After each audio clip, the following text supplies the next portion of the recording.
ప్రజల ఆశీర్వాదంతో మరోసారి అధికారంలోకి రాబోతున్నామని ధీమా వ్యక్తం చేశారు ఆత్మకూరు ఎమ్మెల్యే మేకపాటి విక్రమ్ రెడ్డి.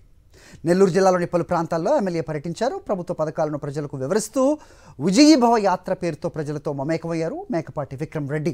ఇప్పటికే 3 సార్లు ప్రతి గ్రామానికి వెళ్లానని, విజయీభవ యాత్రలో మరోసారి వెళ్తున్నట్టుగా ఎమ్మెల్యే మేకపాటి విక్రమ్ రెడ్డి స్పష్టం చేశారు.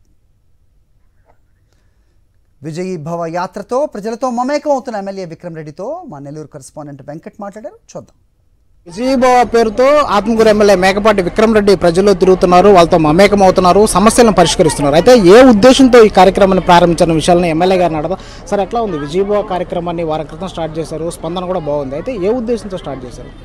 విజయీభవ యాత్ర ఏంటంటే మనం ఇప్పుడు గడప గడప కార్యక్రమం కూడా చేస్తాం కాబట్టి దాదాపు మనం ప్రతి గ్రామానికి ఏం చేయాలని చెప్పి కూడా ముందే నిర్ణయం తీసుకున్నాం.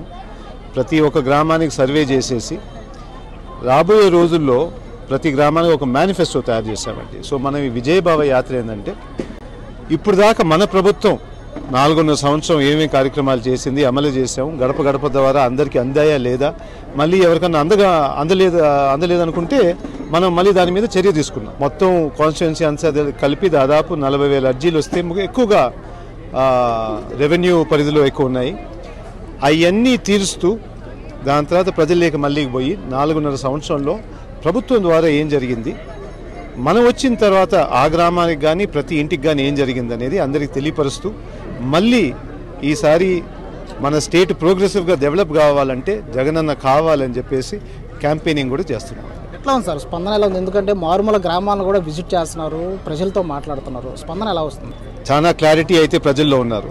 బయట మీడియాలో వేరే రకరకాలుగా మాట్లాడేది వేరు, కానీ అస్సలు ప్రజల పల్స్ ఏంది, వాళ్ళ కోరుకునేది ఏంది, వాళ్ళ జీవితాల్లో ఏ విధంగా మార్పు వచ్చింది, ఆ మార్పు ప్రతి ఒక్కరు ఏ విధంగా చూపిస్తారనేది రేపు ఎలక్షన్ రోజు కనపడుతుంది. ఏడీఎఫ్ కింద ఎలాంటి డెవలప్మెంట్ యాక్టివిటీస్ చేస్తున్నారు?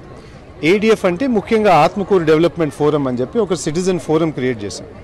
ఆ సిటిజన్ ఫోరం ద్వారా ఆత్మకూరుకి నెక్స్ట్ 10 years ప్లాన్ ఏంది, ఈ 10 సంవత్సరాల్లో 5 key sectors health care, education, infrastructure, agriculture, దాని తర్వాత జాబ్ క్రియేషన్, ఈ 5 sectors తీసుకొని నెక్స్ట్ 10 years ఏ విధంగా తీసుకోబోతున్నామో ఒక 10 year ప్లాన్ తయారు చేస్తూ, నెంబర్ 2 ఆత్మకూరు నుంచి చాలా వరకు బయట ఊర్లలో ఉంటున్నారు కాబట్టి వాళ్ళని కూడా వాళ్ళ విలేజ్తో కనెక్షన్ ప్రోగ్రామ్ తయారు చేస్తూ వాళ్ళ సొంత గ్రామంలో ఏమైనా అభివృద్ధి ప్రోగ్రాములు ఉంటే వాళ్ళ చేత డొనేషన్ కూడా చేసి ఆ గ్రామంలో అభివృద్ధి చేసేదానికి ఒక ప్రోగ్రామ్ చేశామండి. ఆల్రెడీ ఒక వెబ్సైట్ కూడా లాంచ్ చేసాం.